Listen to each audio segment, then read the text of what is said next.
Hello friends, welcome है आप सभी का आपके इस कृष्णा आर्ट्स एजुकेशन चैनल में, जो केवल और केवल बोर्ड एग्जाम की तैयारी करवाने के लिए बनी है। इसलिए इस चैनल को आपने अभी तक सब्सक्राइब नहीं किया तो इस चैनल को सब्सक्राइब कर दें और साइड के बेल नोटिफिकेशन को प्रेस कर दें, ताकि हमारी वीडियो का लेटेस्ट नोटिफिकेशन आप तक सबसे पहले पहुँच सके। और अगर आप हमारे इस यूट्यूब चैनल पर नए हैं तो आप टेलीग्राम चैनल को भी ज्वाइन कर लें। टेलीग्राम चैनल का लिंक डिस्क्रिप्शन में भी दिया हुआ है और आप टेलीग्राम एप्लीकेशन में कृष्णा आर्ट्स एजुकेशन चैनल को सर्च करके भी ज्वाइन हो सकते हैं, क्योंकि इस चैनल का जो भी स्टडी मटेरियल आपको प्रोवाइड किया जाएगा वो टेलीग्राम चैनल के माध्यम से किया जाएगा। और स्टडी मटेरियल के अलावा भी आपको टेलीग्राम चैनल पर क्विज और प्रैक्टिस करवाया जाएगा, इसलिए आप टेलीग्राम चैनल को अवश्य ज्वाइन कर लें। तो चलिए इस क्लास में आगे की ओर बढ़ते हैं। इसमें हम आपको क्लास 10th का English crash course 500 plus important objective questions with question bank का पार्ट 4 करवाने वाले हैं। हमने आपको बताया था कि हम इंग्लिश के क्रैश कोर्स में टोटल आपके लिए 10 क्लास लेकर आएंगे, और सिर्फ आप इस 10 क्लास को अटेंड कर लेते हो तो आप 100% इंग्लिश क्रैश कोर्स में इंग्लिश के एग्जाम में ऑब्जेक्टिव क्वेश्चंस में अच्छा स्कोर कर पाइएगा। और अगर आपने इसका 1 से लेकर 3 तक की क्लास को अटेंड नहीं किया है तो आप डिस्क्रिप्शन में दिए गए लिंक इंग्लिश क्रैश कोर्स के प्लेलिस्ट में जाकर इसके अन्य 3 क्लास को भी जरूर अटेंड कर लें। तो चलिए इस पार्ट 4 में क्लास 4 में आगे की ओर बढ़ते हैं। इसमें हमारा पहला क्वेश्चन है, the bat was struck for and amount of blank million rubles. यहाँ रूबल्स नहीं, यहाँ रूबल्स होना चाहिए था। तो इस क्वेश्चन में पूछा यह जा रहा है कि जो शर्त लगाई गई थी, बैट मतलब होता है शर्त और स्ट्रक मतलब होता है लगाना, तो the bat was struck for an amount of blank, जो स्ट्रक लगाई गई थी वह कितने रुपये मतलब कितने अमाउंट की, कितने मिलियन रूबल्स की लगाई गई थी। And the amount of 2 million roubles, 3 million roubles, 4 million roubles या फिर 5 मिलियन रूबल। तो जो शर्त लगाई गई थी वह 2 मिलियन रूबल्स की लगाई गई थी। तो इसका सही आंसर ऑप्शन नंबर ये हो जाएगा 2। और अगर आपको इन क्वेश्चंस का ये आंसर याद है, आपने पहले से इन क्वेश्चन आंसर को कहीं पर पढ़ रखा है, तो आप डिस्क्रिप्शन में इन क्वेश्चंस का आंसर देते हुए चलिएगा कमेंट सेक्शन में। और अगर आपके लिए यह क्वेश्चन नया है तो आप इन क्वेश्चंस को अच्छे से समझते हुए और याद करते हुए चलिएगा। तो चलिए इन क्वेश्चंस में आगे की ओर बढ़ते हैं। तो इसका सही आंसर ऑप्शन नंबर ये हो जाएगा 2। Halku and Munni were always in, जो हाल्को और मुन्नी थी वे हमेशा कर्ज में रहते थे। डेब्ट मतलब होता है कर्ज में रहते थे। नीड मतलब होता है जरूरत में रहते थे। पेन अर्थात दर्द में रहते थे। कंफर्ट या फिर आराम से रहते थे। तो जो चैप्टर है हाल्को एंड मुन्नी का, तो उसमें हाल्को और मुन्नी हमेशा कर्ज में रहते थे अर्थात डेब्ट में रहते थे। तो इसका सही आंसर ऑप्शन नंबर ये हो जाएगा डेब्ट। Halku and Munni were always in डेब्ट, हाल्को एंड मुन्नी हमेशा कर्ज में रहा करते थे। The porter is wearing a blank cap, जो पोर्टर था वो पोर्टर किस कलर का कैप को, टोपी को पहने हुआ था। ब्लैक कैप काले रंग का टोपी पहने हुआ था, ब्लू कैप, ग्रे कैप या फिर वाइट कैप। तो जो पोर्टर था उसकी बॉडी को एमिट में फेंक दिया गया था सल्फर लाइक स्मेल में। हमने आपको एक क्वेश्चन पढ़ाया था इसी से रिलेटेड कि पोर्टर की बॉडी को सल्फर लाइक स्मेल में फेंक दिया गया था, और यही उसी चैप्टर से रिलेटेड क्वेश्चन है कि जो पोर्टर था उसने किस रंग की टोपी को पहने हुआ था। तो जो पोर्टर था वह ब्लैक कैप को पहने हुआ था। तो इसका सही आंसर ऑप्शन नंबर ये हो जाएगा black. The porter is wearing a black cap. Ode on solitude has been written by, यह जो ओडी ऑन सोलिट्यूड है, जो पोइम है, यह किसके द्वारा लिखा गया है। वोल्टर डिला। मेन नहीं, मेयर होता है, हमने आपको बहुत बार बता रखा है। हम आपका सेपरेट वीडियो आज ही अपलोड कर देंगे जिसमें आप सभी चैप्टर के ऑथर और उनके चैप्टर्स के नाम को अच्छे से याद कर लीजिएगा, और इसका PDF भी टेलीग्राम चैनल पर डाल दिया जाएगा, इसलिए आप टेलीग्राम चैनल में अवश्य ज्वाइन हो जाइए। तो ये जो ओडी ऑन सोलिट्यूड पोइम है, पूछा जा रहा है कि यह किसके द्वारा लिखा गया है। वोल्टर डिला मेयर के द्वारा, जॉन किट्स के द्वारा, विलियम वर्ड्सवर्थ के द्वारा या फिर अलेक्जेंडर पोप के द्वारा। तो यह जो ओडी ऑन सोलिट्यूड है यह अलेक्जेंडर पोप ने लिखा है। तो इसका सही आंसर ऑप्शन नंबर डी हो जाएगा Alexander Pope. Ode on solitude has been written by Alexander Pope. Thinner than a crescent has been written by, जैसे कि आपने इससे पहले पढ़ा कि ओडी ऑन सोलिट्यूड तो अलेक्जेंडर पोप के द्वारा लिखा गया है, उसी प्रकार यह एक चैप्टर का नाम है thinner than a crescent. Thinner than a crescent किसके द्वारा लिखा गया है। विद्यापति जी के द्वारा, वोल्टर डिलामेर के द्वारा, विलियम कॉपर के द्वारा या फिर लक्ष्मी प्रसाद देवकोटा के द्वारा। तो जो थीनर देन ए क्रेसेंट है यह विद्यापति जी के द्वारा लिखा गया है। तो इसका सही आंसर ऑप्शन नंबर ये हो जाएगा Vidyapati. Thinner than a crescent has been written by Vidyapati. Like a bird his heart is twittering is from, like a bird his heart is twittering, उसका जो दिल है, उसका जो हृदय है एक पंछी की तरह चहचहा रहा है, एक पंछी की तरह चहचहा रहा है। तो यह जो पंक्ति है कि उसका जो हृदय है एक पक्षी की तरह चहचहा रहा है, यह पंक्ति किस पार्ट से लिया गया है। कोयल से, मार्टा से, द स्लीपिंग पोर्टर से या फिर द पॉलीथीन बैग से। तो like a bird his heart is twittering, like a bird एक पक्षी की तरह उसका जो हृदय है चहचहा रहा है, यह जो यह जो लाइन है, यह जो पंक्ति है, यह लिया गया है द स्लीपिंग पोर्टर पार्ट से। तो इसका सही आंसर ऑप्शन नंबर सी है द स्लीपिंग पोर्टर। और जो पोर्टर थे वे काले रंग की टोपी को पहने हुए थे। तो एक ही चैप्टर से बहुत क्वेश्चन आपको पढ़ने को मिलेगा, बस आप इन सभी क्वेश्चन को कनेक्ट करते याद करते हुए चलिएगा। तो like a bird is heart is twittering from the sleeping porter. Halku and Munni had saved money to buy. जो हालको एंड मुन्नी थी उस वे मनी को सेव करते थे, मनी को बचाते थे, सुरक्षित रखते थे। क्या खरीदने के लिए? एक हीटर खरीदने के लिए, एक साल खरीदने के लिए, एक ब्लैंकेट कंबल खरीदने के लिए, या फिर एक विल्ती खरीदने के लिए। तो जो हालको और मुन्नी थी वे अपने धन को बचा के रख चलते थे, सेव करते थे मनी को एक ब्लैंकेट खरीदने के लिए। तो इसका सही आंसर ऑप्शन नंबर सी हो जाएगा blanket. Halku and Munni had saved money to buy blanket. Allergy is a blank of human immune system. जो एलर्जी है वह हमारे ह्यूमन का, मनुष्य का कौन सा इम्यूनी सिस्टम है? एक डिसीज़ है, एक बीमारी है एलर्जी, एक सिम्टम है, एक लक्षण है, एक मेल फंक्शन है, एक खराबी है, या फिर एक मिसकैलकुलेशन है। तो यह जो एलर्जी है यह ह्यूमन बीइंग का, मानव शरीर का एक खराबी होती है। तो इसका सही आंसर ऑप्शन नंबर सी हो जाएगा मेल फंक्शन होती है। तो allergy is a malfunction of human immune system. Allergy is a malfunction of human immune system. Sun and moon are the names of. यह जो chapter है सन and moon, तो उसमें सन और मून किन के नाम होते हैं? गेस्ट्स के, मेहमानों के, चिल्ड्रन के, बच्चों के, या फिर सी एडल्ट्स के, या फिर सर्वेंट्स के, नौकरों के। तो जो सन एंड मून है यह नाम होता है उस पार्ट में चिल्ड्रन का। सन नाम होता है एक बॉय का और मून नाम होता है एक गर्ल का। तो चिल्ड्रन हुई दोनों की दोनों। तो इसका सही आंसर ऑप्शन नंबर बी हो जाएगा children. Sun and moon are the names of children. The mother in two horizons was blank to read the letter to her daughter। ये जो माता होती है, जो माँ है, टू होरिजोन चैप्टर में वह बेटी के द्वारा भेजी गई पत्र को पढ़ रही है। किस तरह? डिस्टर्ब होकर, एंग्री होकर, नाराज होकर, जेलस होकर, या फिर डिलाइटेड होकर, बहुत ही खुश होकर। तो जो मदर है वह टू होरिजोन चैप्टर में अपनी बेटी के द्वारा लिखे गए लेटर को पढ़ रही है बहुत ही जेलस तरीके से।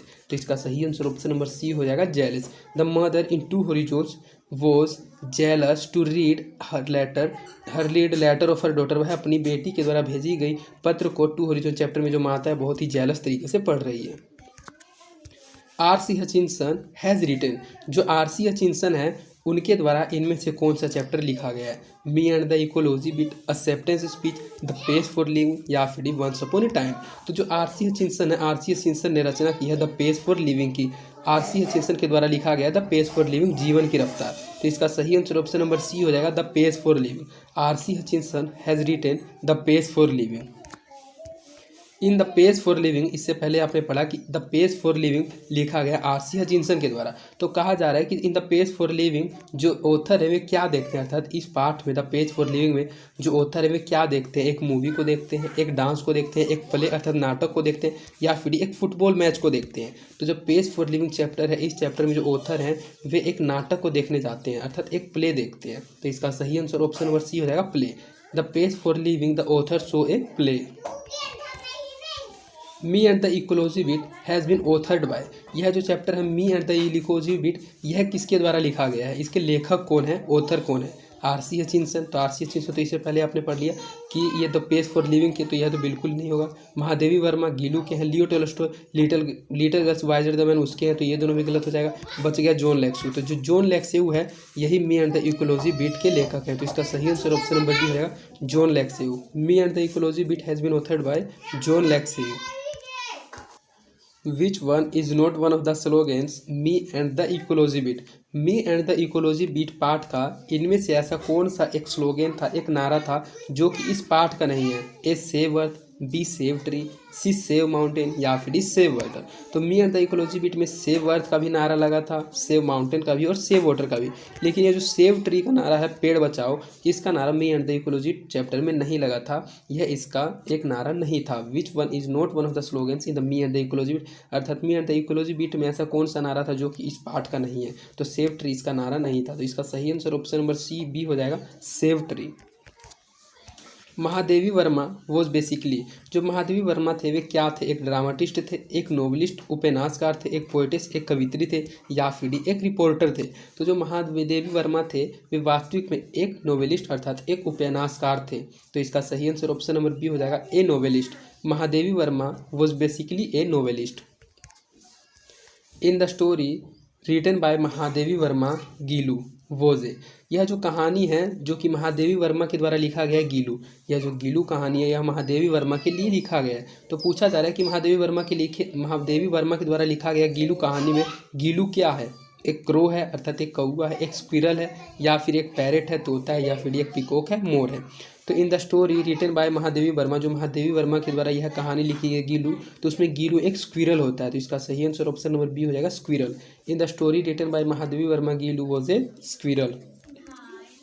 Satyajit Ray was a well known. जो सत्यजीत राय है वे जाने जाते हैं एक एक्टर के रूप में, एक फिल्म डायरेक्टर के रूप में, एक सिंगर के रूप में, या फिर एक आर्टिस्ट के रूप में। तो जो सत्यजीत राय हैं वे जाने जाते हैं एक सिंगर के रूप में, एक गायक के रूप में। तो इसका सही आंसर ऑप्शन नंबर सी हो जाएगा गायक। Satyajit Ray was a well known as a singer.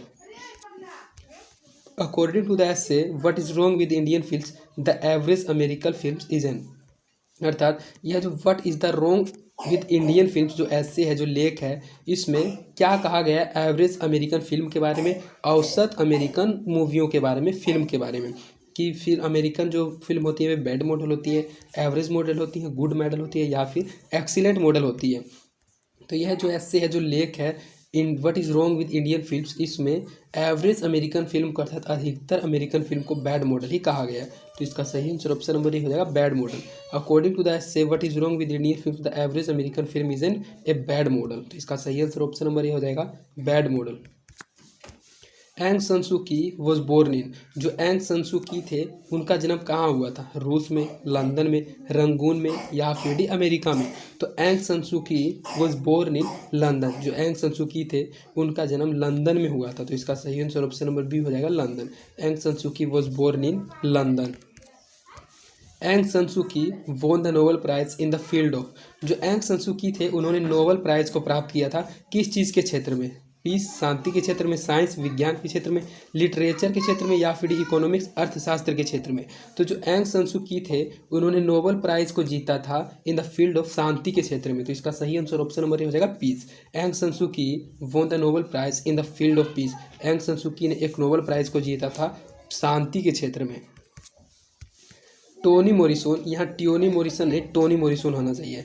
Tony Morrison लेखक है once upon a time chapter के, हमने आपको बता रखा है। तो आपको याद रखना है कि टोनी मोरिसन के द्वारा लिखा गया once upon a time chapter. तो पूछा जा रहा है कि Toni Morrison received the Nobel prize in.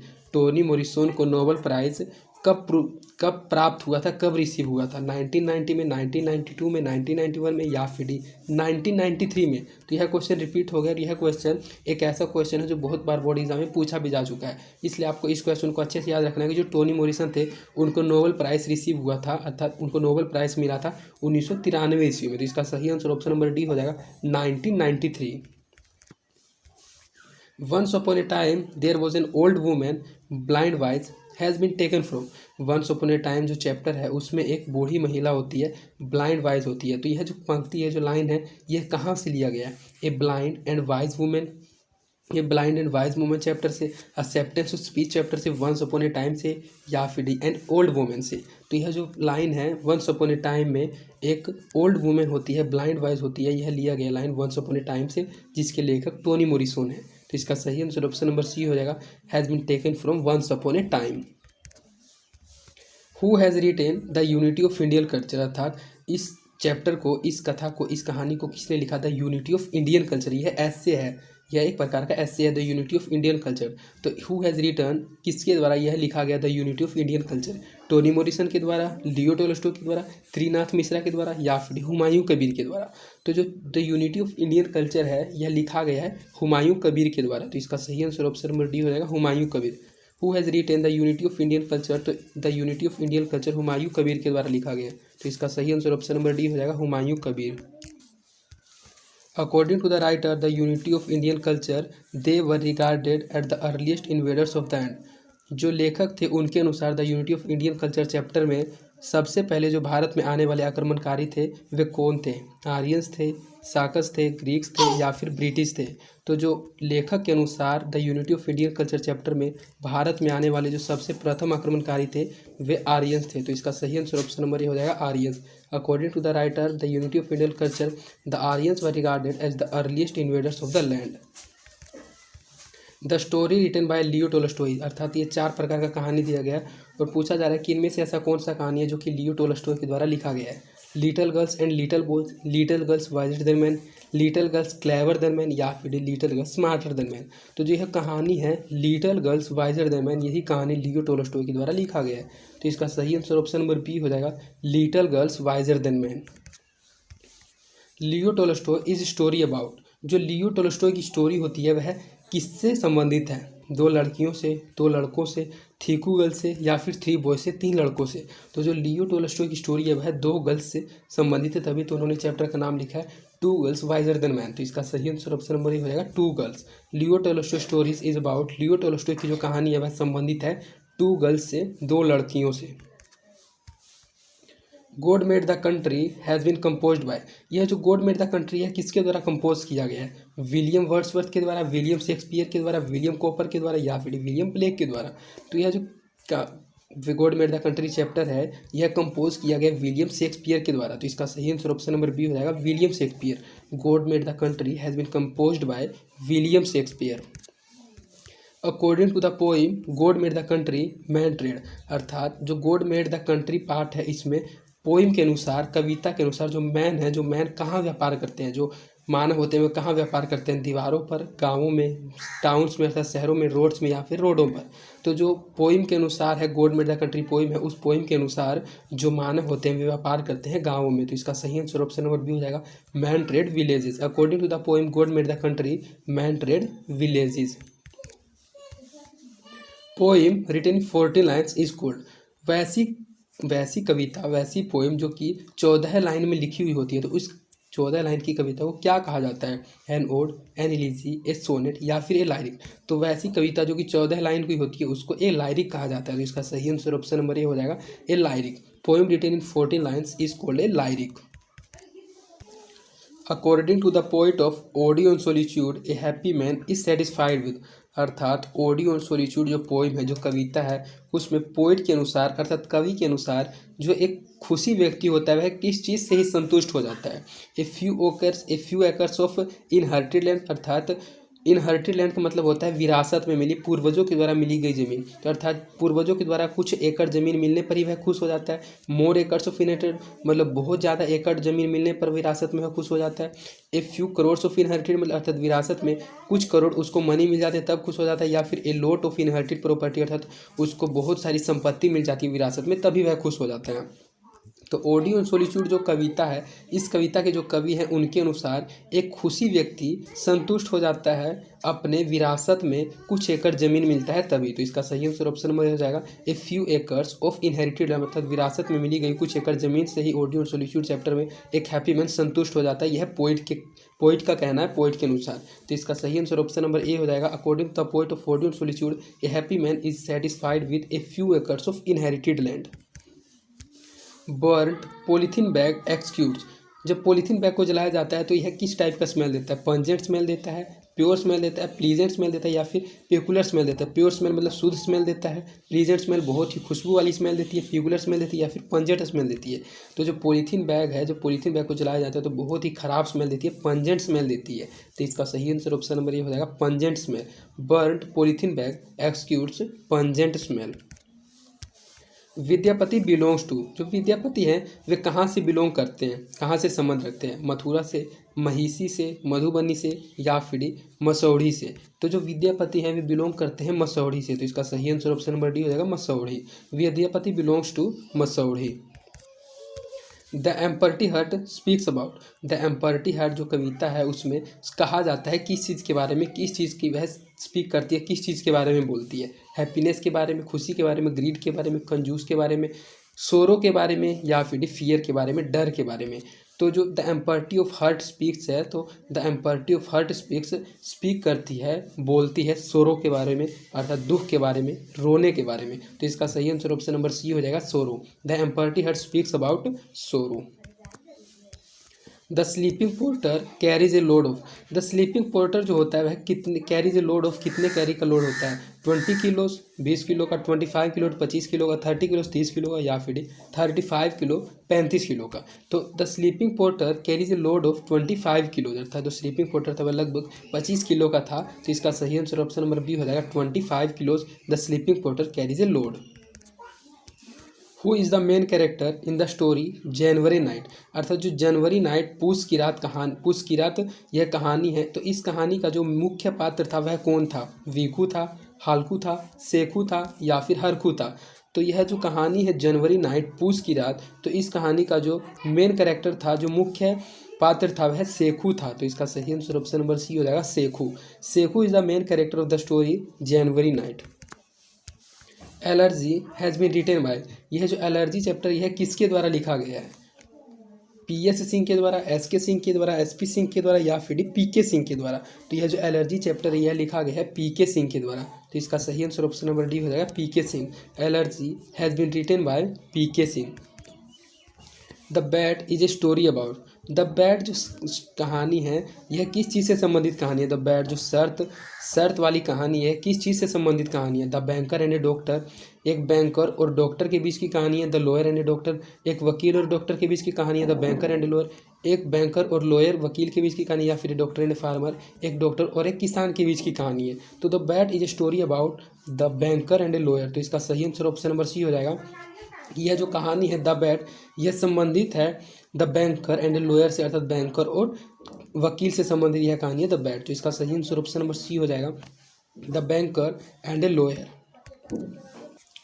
In quality the work of shoe making has been referred to as, in quality यह जो क्वालिटी चैप्टर है इसमें जो जूते बनाने का काम है the work of making shoe has been referred as, वह किस प्रकार का एक काम है? एक उसकी कला है, एक सील है, एक परफॉर्मेंस है, या फिर एक प्रोफेशन है। तो जो मिस्टर गेसलर थे वे जूते बनाने का काम करते थे और उनके लिए जूते बनाना एक परफॉर्मेंस, एक आर्ट थी। तो इसका सही आंसर ऑप्शन नंबर बी हो जाएगा an art. In quality the work of shoe making has been referred to as an art. तो इसका सही आंसर ऑप्शन नंबर बी हो जाएगा an art. The real cook in the story sun and moon, अर्थात यह जो सन and moon कहानी है उसमें जो दो बच्चे होते हैं, सन होता है लड़का और मून होती है लड़की। तो पूछा जा रहा है कि सन एंड मून कहानी में जो रियल कुक होता है, जो वास्तविक रसोइया होती है, वह कौन होती है? सन होता है, मीनी होता है, मून होता है, या फिर जीनी होता है। तो जो रियल कुक होता है, जो वास्तविक रसोइया होती है सन एंड मून कहानी में, वह मीनी होती है। तो इसका सही आंसर ऑप्शन नंबर बी हो जाएगा Minnie. The real cook in the story sun and Moon is Minnie. तो इसका सही आंसर ऑप्शन नंबर बी हो जाएगा Minnie. The bond between the daughter and the mother of the story to horizon is, अर्थात जो to horizon chapter है इसमें माता और बेटी के बीच कैसा संबंध होता है? इमोशनल संबंध होता है, इमिटेट संबंध होता है, फैक्शनल संबंध होता है, फैक्शनेट संबंध होता है, या फिर ऑल ऑफ द, ये तीनों के तीनों संबंध होते हैं। तो टू होरिजोन पार्ट में बेटी और माता के बीच ये सभी के सभी संबंध होते हैं। यह जो कहानी होती है टू होरिजोन, इस टू होरिजोन कहानी में माता और बेटी के बीच ये चारों के चारों तीनों के तीनों संबंध होते हैं। तो इसका सही आंसर ऑप्शन नंबर डी हो जाएगा all of the above. Choose the correct passive form of they are going to perform a drama, अर्थात इसका पैसिव वॉइस बनाना है कि they are going to perform a drama, अर्थात वे एक ड्रामा करने वाले हैं, वे ड्रामा करने के लिए गए हैं। तो they are going to perform a drama, तो सबसे पहले जो इसका ऑब्जेक्ट है वह सबसे पहले पैसिव वॉइस बनाते समय ऑब्जेक्ट सब्जेक्ट का रूप लेता है। तो ए ड्रामा सभी में सब्जेक्ट बन गया, सही है। इस सही भी है, इज गोइंग, इज गोइंग, और इज गोइंग के साथ यहाँ देखिए बाय, लास्ट में बाय प्लस ऑब्जेक्ट होना चाहिए। तो बाय प्लस ऑब्जेक्ट इन तीनों में है, इसमें नहीं है, तो यह गलत हो जाएगा। अब आपको देखना है ए, बी और सी में। तो a drama is going to be performed, एक drama is going to be perform, a drama is to be perform. तो यह जो इज टू बी परफॉर्म्ड है, परफॉर्म्ड यह परफॉर्म है, और परफॉर्म्ड में यह चेंज हो जाएगा क्योंकि यहाँ V4 है। तो यह परफॉर्म्ड है, यह परफॉर्म्ड है, तो ए और सी सही है, लेकिन इसमें परफॉर्म है तो यह भी गलत हो जाएगा। इसके बाद आपको नेक्स्ट रूल देखना है कि a drama is going to be perform, तो a drama is to be perform direct यहाँ लिख दिया गया, गोइंग नहीं लिखा गया, तो यह भी गलत हो जाएगा। तो ऑप्शन नंबर बी, सी और डी गलत हो जाएगा। इसका जो सही पैसिव वॉइस बनेगा वह है ऑप्शन नंबर ए हो जाएगा, a drama is going to be performed by them, जो दे है वह बाय देम बन जाएगा। तो इसका सही आंसर ऑप्शन नंबर ए हो जाएगा, a drama is going to be performed by them. Choose the correct passive voice of somebody stole my pen, अर्थात यह एक्टिव वॉइस दिया गया समबडी स्टोल माई पेन, किसी ने मेरी कलम को चुरा लिया है। तो इसका आपको करेक्ट सही पैसिव फॉर्म बनाना है। तो somebody has stolen my pen was stolen, my pen has been stolen, या फिर somebody was stealing my pen. तो समबडी स्टोल माई पेन, तो सबसे पहले तो समबडी इसी में यूज़ हो गया है। तो यह इसका जो पैसिव वॉइस होगा उसमें समबडी का यूज़ नहीं होगा, सिंपल सेंटेंस होगा माई पेन वॉज स्टोलन, मेरा कलम चुरा लिया गया था। तो इसका सही आंसर ऑप्शन नंबर बी हो जाएगा, my pen was stolen is the correct passive form of somebody stole my pen. Choose the correct passive voice form of the man the news shocked me, अर्थात जो खबर थी उसने मुझे आश्चर्यचकित कर दिया। तो इसका सही पैसिव वॉइस बनाना, तो मी जो होगा वह आई बन जाएगा। तो जो आई है यह भूतकाल का सेंटेंस है, द न्यूज शॉक्ड मी, जो न्यूज़ था उसने मुझे आश्चर्यचकित कर दिया था। तो आई के साथ वॉज लगेगा, तो आई वॉज बी और डी में है, ए और सी तो गलत हो गया। तो ए और डी में देखना है आपको। तो the news shocked me, I was shocked, I was being shocked, तो बीइंग नहीं यूज होगा, सिंपल सेंटेंस है तो सिंपल सेंटेंस ही रह जाएगा। तो इसका सही आंसर ऑप्शन नंबर बी हो जाएगा, I was shocked at the news shocked me. तो इसका सही पैसिव फॉर्म हो जाएगा, I was shocked at the news, मैं इस खबर को सुनकर आश्चर्यचकित हो गया था। Pammi said I want to buy a car, यह नरेशन आ गया है और इसमें जो पमी है वह कहती है कि मुझे एक कार खरीदना है। तो पमी सेड, तो पमी सेड सभी में हो जाएगा। उसके बाद इन्वर्टेड कोमा के बदले डैट आएगा। जो आई है वह सब्जेक्ट बन जाएगा, इसका जो सब्जेक्ट है इसके ऑब्जेक्ट के अनुसार बनेगा। तो आई पमी सेड, तो सी का रूप लेगा। तो सी ऑप्शन नंबर बी में है। तो इसका सही आंसर ऑप्शन नंबर बी हो जाएगा, Pammi said that she wanted to buy a car, Pammi कहती है कि उसको एक कार खरीदनी है। तो इसका सही आंसर ऑप्शन नंबर बी हो जाएगा, Pammi said that she wanted to buy a car. Raunak says I shall go to Delhi, Raunak ने कहा कि मैं दिल्ली जाना चाहती हूँ। तो रौनक सेड डैट, जो सेज है वह सेज ही रह जाता है, वह किसी प्रकार का कोई परिवर्तन उसमें नहीं होता है। तो सेड और सेड वाला सेंटेंस तो गलत हो जाएगा। ऑप्शन नंबर सी और डी में आपको देखना है। तो इसके बाद नेक्स्ट रूल आपको देखना है कि Raunak says that, Raunak says that, Raunak said that. जो आई है यह ही में परिवर्तन नहीं होगा। रौनक एक लड़का का नाम इस क्वेश्चन के अनुसार है तो ही होगा, तो ही वुड या ही वुड। तो जो रौनक सेज है वह चाहती है दिल्ली जाने के लिए। तो ऑप्शन नंबर सी और ऑप्शन नंबर डी में आपको देखना है। तो Raunak says that he will go to Delhi, would नहीं यूज होगा, केवल सिंपल सेंटेंस है तो विल का यूज हो जाएगा। तो ऑप्शन नंबर सी इसका सही आंसर हो जाएगा। Raunak says I shall go to Delhi, Raunak says that he will go to Delhi. Ankur said man are mortal, Ankur ने कहा कि वह जो आदमी है वह पागल है। Ankur said man are mortal, तो अंकुर सेड है तो सेड डेट ही रह जाएगा। अंकुर सेड डेट, अंकुर सेड है, जो टोल्ड वाला सेंटेंस है यह गलत हो जाएगा। इसके बाद आपको नेक्स्ट रूल देखना है कि मैन आर मोर्टल, तो मैन आर मोर्टल सिंपल ही रह जाएगा। तो मैन वर मोर्टल गलत हो गया, मैन आर मोर्टल और मैन आर मोर्टल, तो ये दोनों के दोनों सही हो जा रहा है। Ankur said that man are mortal, Ankur said that man are mortal, तो इसका सही आंसर ऑप्शन बी सी दोनों हो जाएगा। वैसे क्वेश्चन में गलती है, किसी में किसी प्रकार कोई डिफरेंस होना चाहिए था, लेकिन हमारे रूल के अनुसार ऑप्शन नंबर बी और सही दोनों सही होता है, दोनों सही हो जाएगा। Ankur said that man are mortal. He will be a blank a match, he will be blank a match, वह उसने एक मैच को खेला। तो he will blank a match, he will play a match, he will played a match, he will playing a match, या फिर he will play a match. तो he will play a match simple sentence है तो he will play a match, उसने एक match को खेला। तो इसका सही आंसर ऑप्शन नंबर बी हो जाएगा प्ले।